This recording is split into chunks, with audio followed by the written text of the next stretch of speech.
maanta joognaa dekedda magaalada Boosaaso oo ay ka socoto daabulista iyo rarista mucaawinadii ka timid dalka Kuwait ayna fulinayso hay'adda Direct Aid.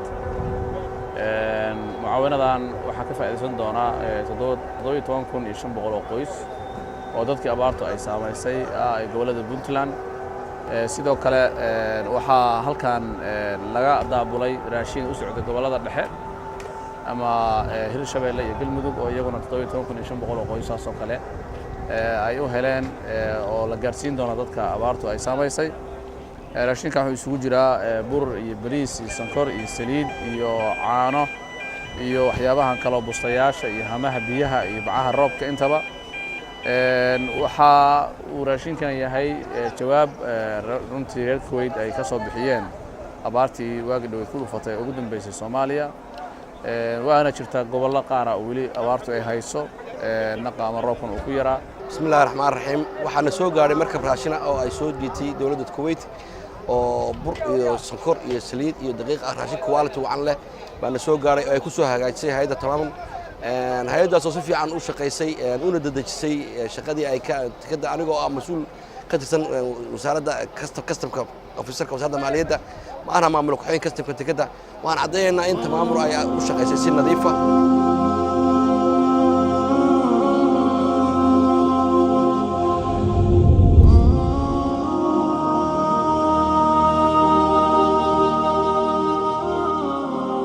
annagu xoolihii waa naga dhammaadeen waxaanu nahay dad iska dhooban meel oo iska cayr camal ah waxaan doonaynaa taageero allah xaqiina idinka taageero fiican inaan idinka helo idinkii ilaahay walaalahan Direct Aid waanu mahad celinaynaa hay'adda noo keenay waxaanuna ugu mahad celinaynaa deequdinta ay noqdisay ay noo keentay.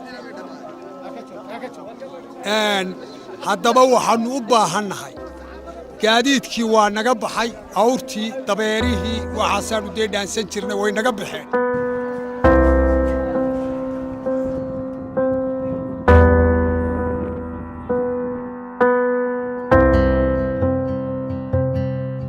runtii dadkan aanu wax siinaynaa oo hay'addu aan kala shaqaynaynaa halkan waa dadkii nuglaa waa dadkii ka soo xerooday miyiga waa dadkii sanadka abaartii dhacday xooluhu ka dhammaadeen waa dadka aad u jeedaanin waxay u badan yihiin hooyooyin iyo maato runtii waana dadkii asalka u nuglaa. waxaan marka halka mahad celin u jeedinayaa marka hore bacdallah waxaan u jeedinayaa hay'adda Direct Aid oo ah hay'adda raashin soo gaarsiisay iyo hay'adda Tadaamun. waa idinka guddoonnay raashinkii aad dhammaan guud ahaan gobolka keenteen iyo intaynu saaka u joogno oo 500 oo qoys aynu qaybinayno waa mahadsantihiin. mar labaad si gaar ah waxaan u mahad celinayaa mar labaad iyo saddexaad hay'adda Tadaamun oo ah hay'ad runtii mar walba u jajaban inay dadkeedu shaqeyso maanta keliyana aan mashaariic noocan ah iyadoo wadan noo keenin waqti walba xafiis gobolka kule degmada kule nala shaqeysa.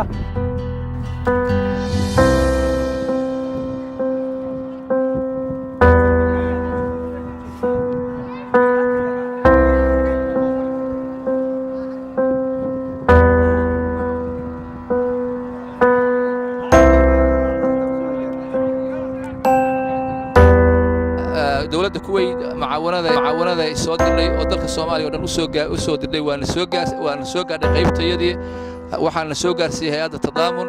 waana u mahnaa bur iyo bariis iyo sonkor iyo saliid iyo caano boor waana soo gaarsiiyeen waana u ducaynaynaa ilaahay ka abaalmariyo annaguna waa u gudbinaynaa dadkii nala ku soo dhiibay oo maarta dadka tabaryarada ahaa oo masaakiinta ahaa waan u gudbinaynaa. waxaan u mahad celinayaa Direct Aid iyo dawladda barnaamijkan fulinaysay.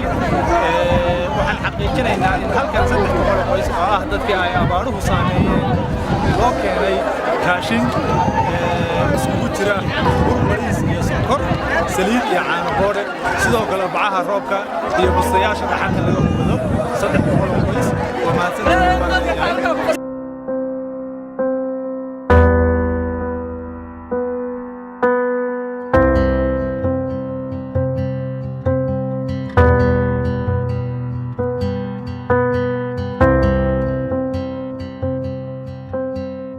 maanta waxaan joognaa degmada Tahar gobolka Sanaag shalay ilaa iyo daraad waxaan raashin ka qaybinaynaa dhulkan Sanaag oo runtii dad soo barakacay oo dhibaataysan ay joogaan maanta waxaan qaybinaynaa 500 oo salla oo saad arkaysaan dadkii muslimiinta ay joogaan runtii si fiican bay u socotaa ilaahay waxaan ka baryaynaa inuu si fudud noogu dhameeyo حملة أبشرية الصومال نجحت ووصلت في أقصى ما يمكن أن تصل في البادية وفي القرى وفي الذين هلكت مواشيهم والذين هم بحاجة ماسة إلى هذه المساعدات ونشكر الإخوة جمعية العون المباشر ومسؤوليها والمتبرعين ودولة الكويت وشعبا وحكومة ونسأل الله سبحانه وتعالى أن يجعلهم في ميزان حسناتهم.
Oh